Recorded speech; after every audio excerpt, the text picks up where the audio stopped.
Olá pessoal, nosso Momento Quatrum de hoje, vamos ter uma breve conversa com o nosso sócio da Quatrum, Fabiano Padilha, sobre um assunto que é sempre interessante no nosso dia a dia, que a gente percebe muito essa situação, né, para algumas empresas. Ou seja, a gente percebe que muitas empresas elas começam a ter um crescimento, às vezes de certa forma até exponencial, e muitas vezes não estão preparadas ou não sabem como agir a partir de um determinado momento. Então, Fabiano, primeiro, obrigado pela presença. Eu te faço a primeira pergunta no sentido de que quais cuidados essa empresa que ela vem nesse crescimento, ela precisa ter para poder, sim, determinar, eu vou crescer ou eu vou estagnar, por exemplo? Olá, Luiz, tudo bom? Bom, esse assunto ele é muito interessante e vem à tona, né, na parte prática. Por que disso? Bom, o empresário, quando ele começa a desenvolver suas atividades, mesmo ele sendo pequeno, ele centraliza nele todo e qualquer tipo de informação. Então ele está na parte operacional, ele está no contas a pagar, ele está no contas a receber. E aí chega ao ponto do que a empresa dele está tendo aceitação no mercado e ele tem que ter o crescimento da empresa. E quando ele parte para a parte do crescimento da empresa, ele tem que botar um ponto, pensar se ele vai continuar a crescer ou não. Por que disso? Se ele continuar a crescer, ele vai ter que fazer algumas opções dentro da empresa. Uma delas que a gente sempre retrata é o quê? Fazer a segregação. O que vem a ser essa segregação? A separação de algumas funções que ele exerce como um todo, ele exerce toda a função da empresa, ele vai ter que destinar alguns poderes para alguns colaboradores dentro da empresa. Uma coisa que se percebe também, Padilha, às vezes a pessoa ela é muito boa profissional. Ou seja, eu não vou citar aqui nenhuma profissão em específico, mas tu é muito bom naquilo que tu faz. E aí tu vira empresário, né? E por tu ser muito bom, tu começa a ter uma demanda muito grande de serviço desse determinado trabalho. Porém, chega um momento que tu precisa também ter aquela veia empresarial, né? Que eu acho que justamente vem a calhar com isso que tu comentou agora, de ter a noção de quando chega o momento de fazer essas divisões, vamos dizer assim, atribuições a outras pessoas, né? Bom, foi muito bem lembrado que realmente essa parte ocorre quando a profissão é mais técnica. Até não quis citar alguns exemplos, mas vamos lá, tipo, contador mesmo. A gente tem a nossa área de contabilidade, mas em algum momento a gente tem que ser empresário contábil. O pessoal que trabalha ali com a parte de veterinária, ele é veterinário, mas ele tem que desenvolver a parte de empresariado dele dentro de uma clínica veterinária. O próprio advogado, o próprio dentista. E o que acontece? Quando a gente trabalha com algumas funções muito técnicas, a gente tem que desenvolver esse nosso lado empresarial e aí sim, como desenvolver isso? Que isso é um grande paradigma que tem que ser quebrado, né? Dentro das funções mais técnicas, que são as que a gente citou, de como evoluir na parte empresarial. Vamos lá, alguma evolução que a gente tem que ter.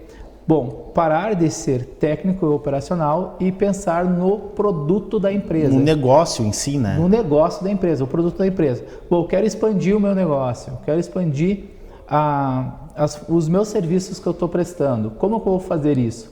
Então, é hora de pensar, tem que procurar alguém especializado, alguma agência, alguma função para poder fazer isso. Isso é um ponto interessante, né, Padilha? Desculpa te interromper, porque às vezes tu precisa então aceitar tuas limitações também, né? Então saber, olha, eu sou muito bom profissional nessa área, porém agora eu quero expandir, eu vou me cercar de pessoas, de empresas ou de parceiros que vão me dar esse suporte para mim conseguir chegar nesse meu objetivo com mais facilidade, né? Com certeza, com certeza. O que acontece muitas vezes, eu vou investir em marketing. A primeira coisa que o pessoal diz, vou investir em marketing. Aí chegam lá, já aconteceu algumas situações, a gente pergunta qual é o marketing que você fez da sua empresa. Aí o pessoal pega e puxa um folderzinho, e ali naquele folder está todo tipo de função que a empresa faz. Então ele está praticamente um portfólio, um jornalzinho da empresa dele. Mas tem que ter uma estratégia por trás, né? E aí chega assim, mas quem é que você vai atingir com isso? A gente sabe que às vezes tem a limitação e isso faz parte da cada profissão tem a sua limitação, a gente entende isso, né? De procurar então os profissionais para poder fazer o crescimento da empresa. Daqui a um pouco tu vai ter que fazer um marketing diferente, fazer algumas outras tipos de atividades relacionadas, né? E não somente aquele teu portfólio. E hoje em dia o mercado de trabalho tem uma concorrência enorme, né? Então, quanto mais profissional serem nossos parceiros, ou o nosso resultado, nosso trabalho ser mais profissional, melhor vai ser trabalhado, né? Menos dinheiro posto fora, porque tu contrata Rapidinho a gente conversou aqui sobre profissional na área do direito, que pode auxiliar, contador, publicidade, marketing, administrativo. Então tu vê, tem uma série de coisas que, além de tu prestar o teu serviço. Que é a parte Então técnica, quando tu vira diz, empresário, além de tu prestar o serviço, tu precisa também atender toda essa demanda ou ser cercado de parceiros, né? Certo. Uma coisa, Padilha, que até muitas vezes a gente comenta entre nós, que é essa questão do empresário, que tu percebe que ele está focado muitas vezes somente em receber os boletos, pagar boleto, preencher planilha e ver se está dando lucro ou não. E aí entra uma outra ponta, né? Porque muitas vezes a gente está dizendo aqui que o cara tem que saber trabalhar e tratar a empresa. Mas também tu não pode só tratar a empresa dessa forma, por esse tipo de análise, e esquecer de trabalhar, né? Então tem que ter sempre o equilíbrio entre essas duas pontas. Na verdade, tem que assumir um papel aí de várias pessoas, né? Dentro da empresa. Sim, e até o que acontece. Às vezes quando você está muito limitado a fazer essa análise somente que você falou, só controlar o quanto a receber e o quanto a pagar, e às vezes você não está percebendo o que o mercado.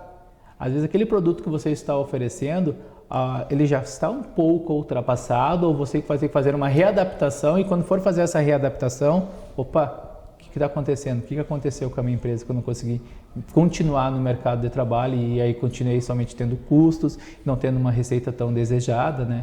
Então tem bem essas situações aí. Então fica bem claro, né, Padilha, que a pessoa hoje já é difícil empreender.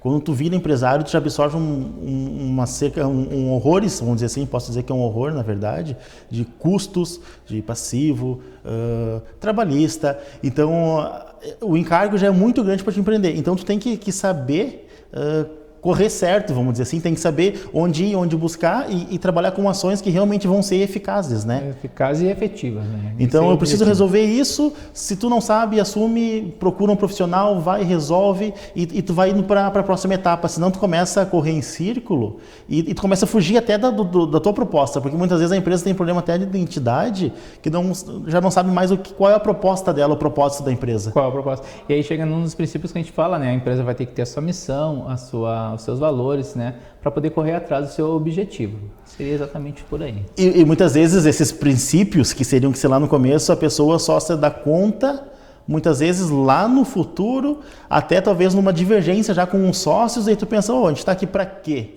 Qual o nosso propósito? Onde a gente quer chegar? Qual o nosso objetivo? A gente vai prezar por quê? Então são coisas que realmente são muito importantes lá no começo da empresa e muitas vezes na prática não são lembradas, né? Exatamente, foi muito bem exposto isso, né, Luiz? Porque o que acontece? Se a empresa ela não tem um norte, que a gente diz, qual é o seu norte, a sua missão, se ela não souber o norte lá no início da vida dela, né, no início das suas atividades, depois posteriormente ela vai ter dificuldades em continuar no mercado. Até vou usar uma frase que o próprio nosso outro sócio, o Arthur, sempre comenta, que quem não sabe onde quer chegar, qualquer caminho serve, né? Serve, exatamente. Então, ok, Padilha, eu acho que agradeço pela tua contribuição. Encerramos aqui o nosso Momento 4. Qualquer dúvida, pode nos contatar pelos nossos canais de comunicação e agradecemos ao telespectador.